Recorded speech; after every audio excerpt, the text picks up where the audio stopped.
તમારા જીવનમાં તમને કોઈ ટેન્શન નથી, એકદમ ફ્રીલી લાઈફ છે, કોઈ જ લોડ નથી, ના તો આર્થિક ના તો પારિવારિક. પણ આ લાઈફ શું કામની?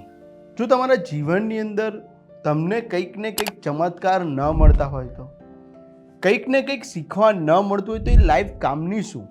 જીવનમાં હંમેશા આર્થિક લોડ પણ હોવા જોઈએ, પારિવારિક લોડ પણ હોવા જોઈએ. અને આ પારિવારિક લોડ, આર્થિક લોડ, આ બધાથી કોઈ ગભરાવાની જરૂર નથી. તમે આ બધા લોડની વચ્ચે કેટલા સ્ટેબલ ઊભા રહો છો ને, એ બહુ મહત્ત્વનું કરે છે. જીવનમાં ક્યારેય એવું નહીં માનવાનું કે ભાઈ આટલો બધો લોડ છે, હું શું કરું શું નહીં. એનો રસ્તો એક જ છે, બસ એ લોડ છે ને એનું સોલ્યુશન લાવવામાં તમે શોધવા નીકળી જાઓ. અને જો તમે સોલ્યુશન લાવવાની શોધમાં નીકળી જશો ને તો આ કશા જ લોડ તમને બિલકુલ લોડ જેવા નહીં લાગે. પણ તમને એટલું ચોક્કસથી થશે કે ના, મારા જીવનની અંદર કશું જ નહીં, પણ હું શીખ્યો છું બધું બહુ જ. તમને એવો અહેસાસ થઈ જશે. કારણ કે તમારી જે 21થી લઈને 27 સુધીની જે એજ છે ને, એ 27 સુધીની એજ એટલે તમારી એક બહુ જ ક્લાસિકલ એજ કહેવાય કે એજની અંદર તમે ધારો ને એ વસ્તુ તમે કરી શકો છો. અને એટલા માટે જ જીવનમાં ક્યારે તમે લોડ લેતા શીખી જશો ને તો બોસ તમને જીવનમાં કોઈ જ નહીં રોકી શકે.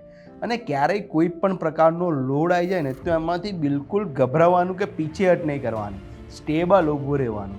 જે થવું હશે થશે, અને એક જ વસ્તુ યાદ રાખવાની, થઈ જશે અને થઈ જ જાય, 110% થઈ જાય. પણ જો એ લોડમાં તમે થોડાક ડગમગ થઈ ગયા તો તમે એટલું યાદ રાખી લેજો કે તમે જીવનમાં કંઈ જ નહીં કરી શકો.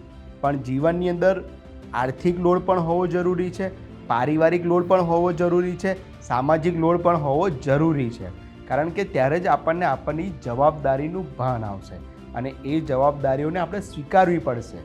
એટલા માટે જ કહું છું કે તમારે 21થી લઈને 27ની જે એજ છે ને એની અંદર તમે લોડ લેતા શીખી જાઓ. બીજું બધું જ ઓલ ઇઝ વેલ થઈ જશે.